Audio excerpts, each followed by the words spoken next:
My name is Devon. I'm 26 years old, from Connecticut, and I recently tore my Achilles tendon, or ruptured my Achilles tendon.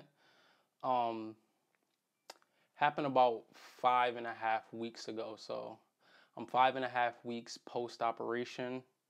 Um, the reason why I made this video is because I looked around on YouTube and I couldn't find a lot of videos that really walked you through the the journey of tearing your Achilles tendon. If you're watching this video, I'm sure you probably have just ruptured your Achilles tendon, and you're curious to know what you have to look forward to in the future, what's going to happen from here. Just to give you a little insight as to how I tore my Achilles tendon, I was actually just playing basketball at the YMCA. I know it's a pretty common basketball injury. For one, I didn't have the right sneakers on. I didn't really plan on playing basketball that day. I stretched my quads, touched my toes, did the normal stretches that you would normally do before playing basketball. Everything felt great, started playing taps for a little while, and then the ball was going out of bounds, and I ran to go get the ball, and it felt like somebody kicked me in the back of my leg. And I'm like, who the hell just kicked me in the back of my leg? So I turned around, no one there. So I wasn't too familiar with Achilles tendon rupture, so I didn't think I tore my Achilles tendon. I literally thought that somebody kicked me in the back of my leg. So I went and got an ice pack. Immediately after the injury, I noticed that the way I walked was different. I was doing like that flat foot walk. Every time I tried to put weight on it, like my leg would give out a little bit. There was no pain. So that's why I didn't think that there was anything too wrong going on. I put ice on it, elevated my leg. I was a year into my fitness journey. I had just started lifting weights pretty heavy. So I was hoping that there wasn't anything too bad going on. So I tried to wait it out and see what would happen. But then the next day, there was actually snow in here, and I stepped on some snow, and that pain was the worst pain that I ever felt in my life. And I knew that there was something wrong. So I was like, you know what, let me go to the walk-in clinic and see what's going on with my leg. Went to the walk-in clinic. She noticed that there was some swelling back there, and she recommended that I go see an orthopedic surgeon just to make sure that there wasn't anything going on back there. I went to go see the orthopedic surgeon, and what they do is they do a calf muscle test. They have you lay down on your back with your leg extended off of the table, and they squeeze your calf muscle. If your foot flexes, then that means that there isn't a tear. But if your foot doesn't flex, 90% of the time it means that you have a tear. My foot didn't flex, and he said, without the science that we have today, just based on that test that I just did just now, I'm about 90% sure that you ruptured your Achilles tendon. But I'm just going to send you out for an MRI just to double check. They gave me a walking boot,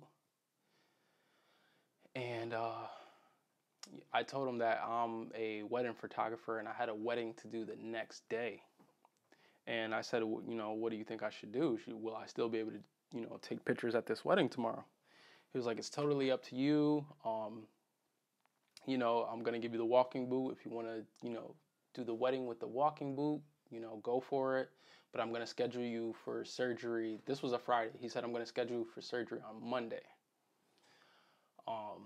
So I was pretty bummed out about that immediately. Went and got the MRI. The MRI results came back. There was a complete tear. went in for my surgery. So I tore my Achilles tendon on Wednesday. I went to go see the orthopedic surgeon on Friday. Then I had my surgery that Monday. After surgery, I was in a little bit of pain. I can feel where the incision was. Getting around on the crutches was a hassle. I wasn't used to that, so I had to get used to, walking around on crutches. Getting around, the first couple of days, I would say the first 3 days, I took the painkillers as scheduled. They gave me Percocet, 5 milligrams.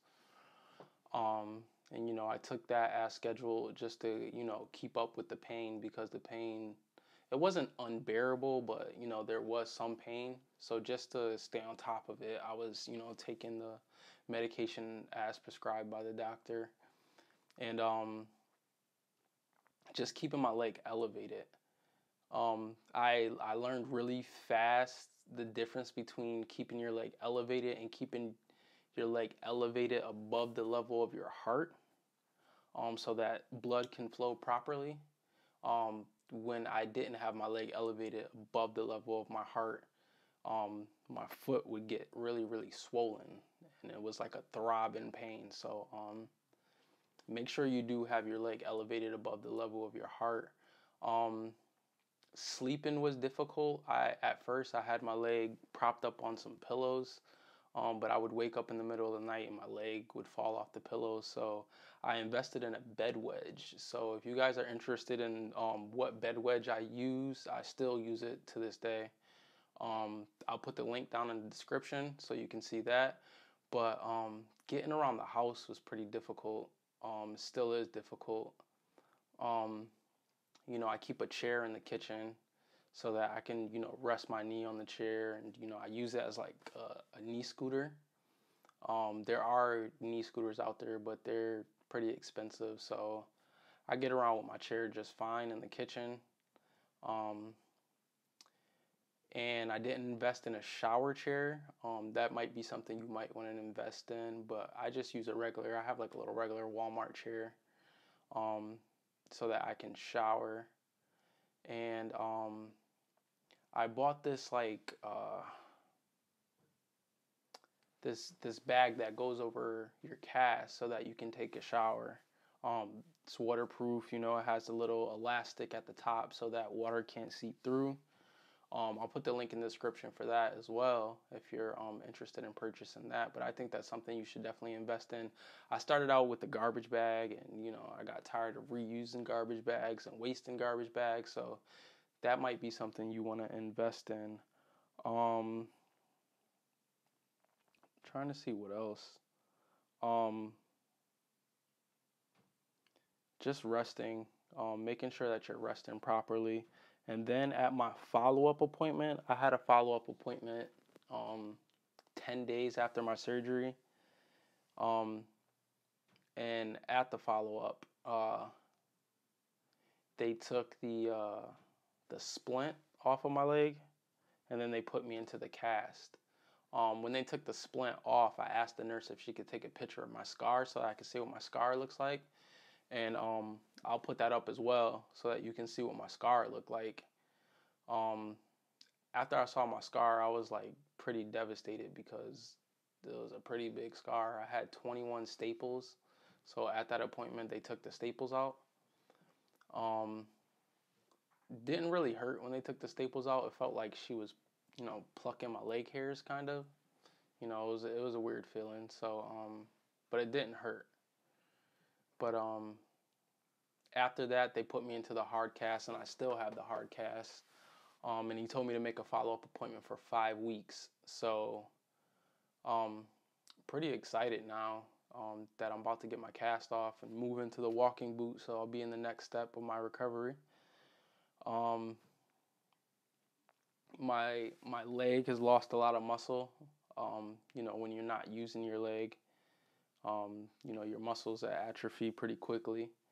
So, I have a lot of muscle loss, and I can tell that, recovery is going to be a long process because I'm going to have to build all that strength back up in that leg and, you know, just to be able to put weight on it again. But if you're interested in seeing what this recovery is like, and if you would like me to record more videos, please comment below and subscribe. Like the video so that people will be able to see this, and just let me know. Even if you've gone through an Achilles tendon rupture and you've recovered, I would like to know what you've done differently than I've done. You know, maybe we can learn together as a community and just you know, help each other through the process.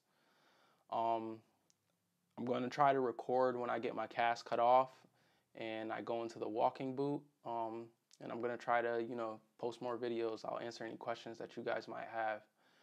All right. Peace.